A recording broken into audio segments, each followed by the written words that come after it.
پھر اسی طرح اللہ کا نام لینے سے انسان اچانک پہنچنے والی مصیبت سے بھی محفوظ رہتا ہے. عثمان بن عفان کہتے ہیں میں نے رسول اللہ صلی اللہ علیہ وسلم سے سنا، آپ فرماتے تھے جس نے شام کو 3 بار یہ دعا پڑھ لی اسے صبح تک کوئی اچانک مصیبت نہیں آئے گی، کوئی اچانک مصیبت نہیں آئے گی. یعنی اس کا مطلب نہیں کہ دوسری آ جائے گی، یعنی ایک دم کسی قسم کی پریشانی اس کو لاحق نہیں ہوگی.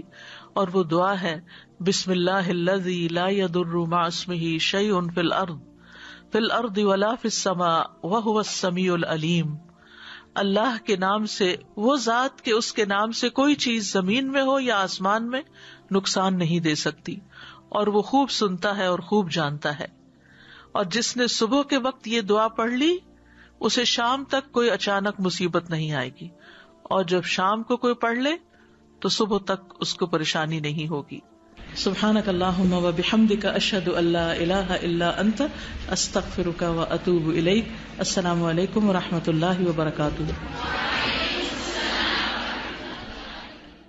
ویڈیو کے نیچے سبسکرائب کے بٹن پہ کلک کریں، بیل کے آئیکن پہ کلک کیجیے تاکہ ہر نئی ویڈیو